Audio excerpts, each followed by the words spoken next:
Hello, my name is Todd Lewis, and I'm coming to you from my home recording studio where I'm putting the final touches on a music score for a production at Grand Rapids Civic Theatre that opens this week of a little play called Murder on the Orient Express. Maybe you've heard of it? I don't know, a pretty unknown author named Agatha Christie, I think is her name.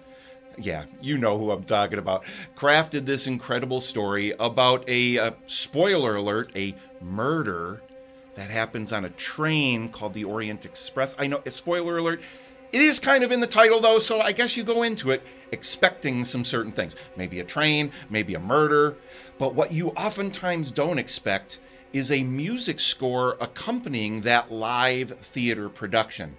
And that's what I have been tasked to create for this particular show.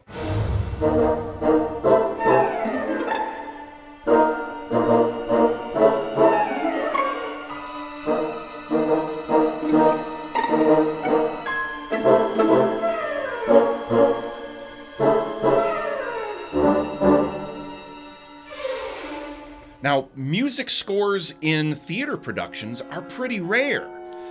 In movies, you get a movie score almost with every movie you see. Ever since the dawn of the movie industry with the silent films, music has been an integral part of movies. Every single time we go to the cinema, turn on our television, watch Netflix, whatever it is, there's a music score there. But when it comes to theater, the only times we really hear music as a core part of the show is when it's musical theater, when characters are breaking out into song. But having underscoring that's playing underneath the scenes that the actors are performing, that is much more rare. Deep down inside, I'm a frustrated film composer at heart. My music collection is just jam full of movie scores from composers like Ennio Morricone and Max Steiner, Jerry Goldsmith, James Horner, and of course my all-time favorite, John Williams, who composed some incredibly memorable themes for movies like this one and this one. Oh, and don't forget this one.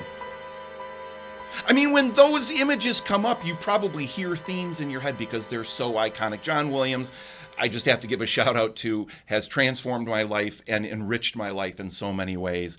I absolutely love his movie scores above all others. But I've been asked by a lot of people to explain a little bit about how I go about crafting a music score for a theater production. This is probably the 27th show that I've gotten to compose original music for over the years. I've been very honored to do that. And it poses some very unique challenges that are different from composing for a film. For example, when a film is created, it's filmed and then it's edited and then it's given to the composer, and the composer has the finished film. It doesn't change. So that means crafting the music. You're crafting it for something that is going to stay the same every time people see it. But with live theater, it's different every night. Little nuances that the performers bring to it. The pacing changes a little bit. The audience reactions affect the show. So how do you go about composing music that is not going to be performed live? It's going to be pre-recorded. And have it feel organic, natural, and flowing with the pace of a theater show.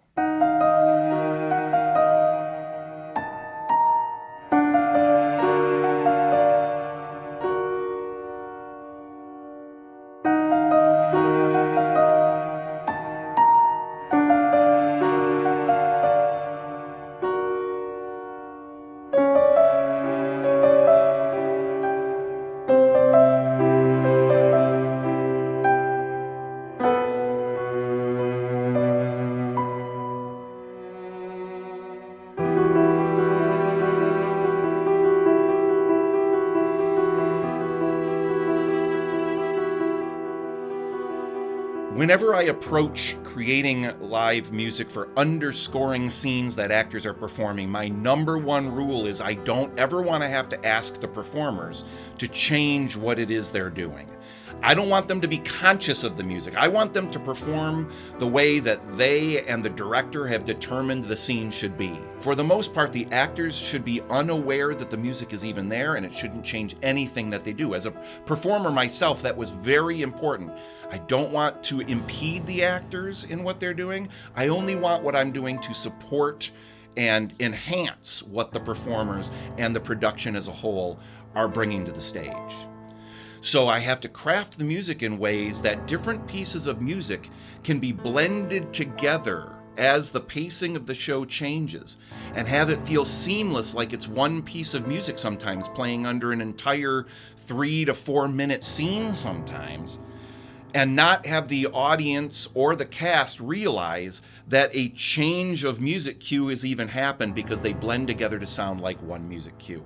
Every single piece is a unique piece, never heard before, and most likely never to be heard again. That's the beauty of live theater. It's here, and select audiences get to see these live performances, and when those live performances are done, it's done. I know that this music may never be heard again once this production is done. The only chance you'll get to hear it, other than little snippets in this video, are going to be when you come see this show.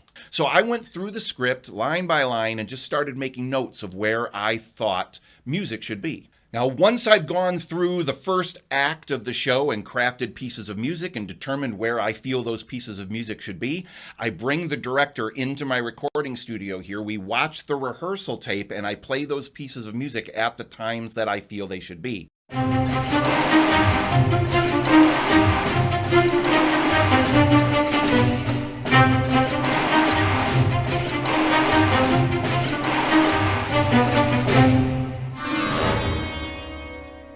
Once the director has signed off on that, then I move on and I do Act 2 and do the same thing for Act 2. Once that is completed, I let the director hear all the pieces of music, usually. Now this time, interestingly enough, Bruce wanted to wait to hear the music for Act 2 until we went into tech. And I love that. It brings a whole different energy to tech when I know that the director has not heard my choices for music for Act 2 yet, until we get in there that final week of rehearsals. Fortunately, he seems to really love my choices for Act 2 as well. Not very many changes had to be made, and that made me very happy. Then set, lights, costumes all come together with the music and the performances to create what we all hope is going to be a wonderful stage, image, and sound feast for each of you to see and experience. So with that, I'm going to give you a little preview. This is the opening overture of Murder on the Orient Express, being performed at Grand Rapids Civic Theatre, opening this week. Music composed and performed by yours truly.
Once I've composed the themes, how do I turn them into finished orchestrated pieces? Because I don't have a full orchestra down here. My basement's pretty big, but it's not that big.